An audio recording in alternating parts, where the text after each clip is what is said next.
যখন বাবার বাড়ি আসছিলাম এটি হলো তখনের ভিডিও। তো চলেন ভিডিওটা শুরু করা যাক। আসসালামু আলাইকুম, আমি সুমাইয়া ভাবি। আশা করি সকলে ভালো আছেন, আমিও ভালো আছি। কিন্তু আমার কণ্ঠটা শুনে বুঝতে পারতেছেন যে আমার একটু ঠান্ডা লেগে গেছে। বয়সটা করতে আমার খুবই কষ্ট হয়েছে। তো ইদানিং আমি রেগুলার ভিডিও দিতে পারতেছি না, তার কারণ হলো ভিডিও স্টক করা থাকলেও ভয়েস দিতে আমার ভীষণ কষ্ট হয়ে যেতেছে। আশা করব আমি রেগুলারিটি মেনটেন না করতে পারলেও আপনারা ঠিক আগের মতোই আমাকে সাপোর্ট করবেন আর ভালোবাসবেন। আমাকে একেবারেই ভুলে যান নাই আশা করি। অনেক দিন হলো বাবার বাড়িতে থেকে আসলাম, এটা আপনারা সবাই জানেন। তো বাবার বাড়িতে থাকতে থাকতে বোর হয়ে যেতেছিলাম, ঘর থেকেও বের হওয়া পড়তেছিল না। অনেক জায়গায় যাওয়ার ছিল কিন্তু কেন জানি মনটা খুব একটা ভালো ছিল না। এর জন্য ভাবলাম যে কিছু গাছ কিনে নিয়ে আসি। আমার হলো গাছের প্রতি একটু অন্যরকম ভালোবাসা রয়েছে। গাছের প্রতি অনেকেরই ভালোবাসা থাকে, আর মেয়ে মানুষ বলতে ঘর গুছাইতে পছন্দ করে। আমার একটা ছোট্ট স্বপ্ন যে আমি যখন নিজের একটা ঘর পেয়েছি তো আমি আমার ঘরটাকে বিভিন্ন ধরনের গাছ দিয়ে খুব সুন্দর করে ডেকোরেশন করব। জানি না কতটুকু করে উঠতে পারবো, তবে ইনশাল্লাহ চেষ্টা করব আমি আমার মনের মতো ঘরটাকে সাজানোর। আমি একটু একটু করে ঘরটা সাজাইতেছি। একেবারে শূন্য ছিল ঘরটা, আস্তে আস্তে অনেক কিছু কেনাকাটা করতেছি, অনেক কিছু অ্যাড করতেছি, অনেক নতুনত্ব আনার চেষ্টা করতেছি। আপনারা অবশ্যই জানাবেন যে আমার ঘরটা আগে থেকে কতটুকু পরিবর্তন হয়েছে। আমি আরও বেশি পরিবর্তন। আজকে আমার শখের ঘরের জন্য এখানে কিছু মানি প্ল্যান্ট গাছ নিব। যারা এই গাছ প্রেমী বা ইনডোর প্ল্যান্ট লাগাইতে পছন্দ করেন তাদের ঘরে মানি প্ল্যান্ট থাকবে না, এটা তো হতেই পারে না। তো তেমনই আমার কাছে যেহেতু মানি প্ল্যান্ট ছিল না, তার জন্য আমি এটা নিয়ে নিলাম। আর আপনারা দেখতেই পারবেন যে এটা আমি কিভাবে সাজাইছি, কোথায় রাখছি, সব কিছুই আপনাদের সাথে শেয়ার করব।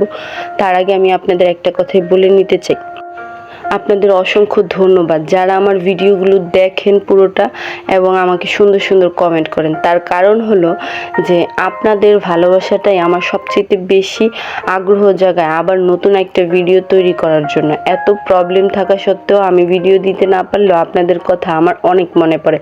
সত্যি কথা বলতে ভিডিও খুব ভালো করতে পারি আমি এরকমটা না, এটা আমি বরাবরই ভিডিওতে বলে থাকি। তবে আমি যতটুকু চেষ্টা করি বা যতটুকু আমি করতে পারি তার থেকেও বেশি আপনারা আমাকে ভালোবাসেন। এর জন্যই আমার সবচাইতে বেশি ভালো লাগে যে কন্টেন্ট তৈরি করতে। আজকে ভাবলাম যে বাইরে কিছু কেনাকাটা করব আর কিছু খাওয়া দাওয়া করব। তো খাওয়া দাওয়া আমি আগেই করে ফেলছি, যেটা আপনাদের সাথে শেয়ার করা হয় নাই, কারণ খাবারটা খুব একটা ভালো ছিল না, মনটা খারাপ হয়ে গেছে, এর জন্য আর আপনাদের সাথে শেয়ার করিনি। কিন্তু গাছটা যেহেতু আমার ভালো লাগার একটা জায়গা, তো এটাই আপনাদের সাথে শেয়ার করলাম। আর আমি মনে করি সুস্থ থাকার জন্য আমাদের প্রত্যেকেরই ঘরের মধ্যে কিছু না কিছু গাছ লাগানো উচিত, কারণ এখনের আবহাওয়া খুবই খারাপ। তার উপর যদি হয় ঢাকা শহরের মানুষ, তাহলে তো আর কথাই নেই।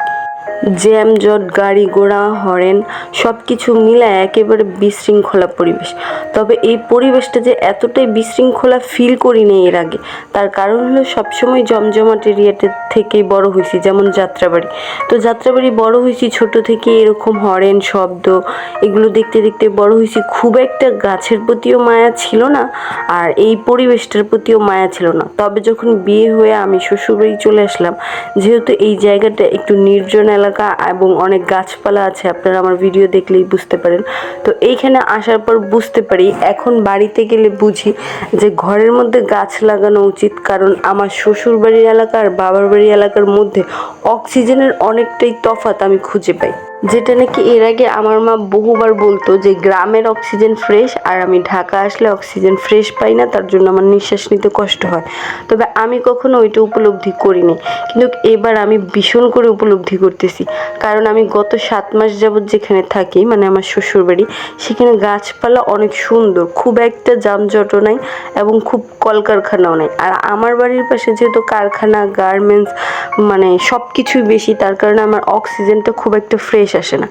যাই হোক, এটা আপনারা যখন নাকি দুইটা জায়গায় ভিন্ন ভেদে থাকবেন তখনই বুঝতে পারবেন। আজকে এই গাছটা কিনে আমি খুবই খুশি, কারণ আমাকে গাছটা যে কিনে দিছে আমার ফ্রেন্ড আমেনা, হ্যাঁ, ও আমাকে আজকে এই গাছটা কিনে দিছে। আমি খুবই খুশি যে ও আমাকে এই গাছটা কিনে দিছে। আমি খুব যত্নে রাখবো এই গাছটা। দেখেন রাস্তার যেই জায়গাগুলোতে গাছ রয়েছে সেই জায়গাগুলোর পরিবেশ কতটা সুন্দর এবং সতেজ লাগতেছে, আর যেই জায়গাগুলোতে গাছ নাই সেই জায়গাগুলো একদমই মানে শূন্য লাগতেছে, একদমই ভালো লাগতেছে না, প্রাণবন্ধ লাগতেছে না। গাছ যে শুধু আমাদের অক্সিজেন দেয় এমনই না, আমি মনে করি গাছ আমাদের মাইন্ড ফ্রেশ করে। তার উপর সবুজের দিকে তাকালে চোখটা যেন অন্যরকম সময় একটা শান্তি অনুভব করে, শীতল হয়ে যায় চক্ষু, মনটা অনেক শান্ত হয়ে যায়। আমাদের প্রত্যেকের লাইফে এমন কিছু মানুষ রয়েছে যারা আমাদের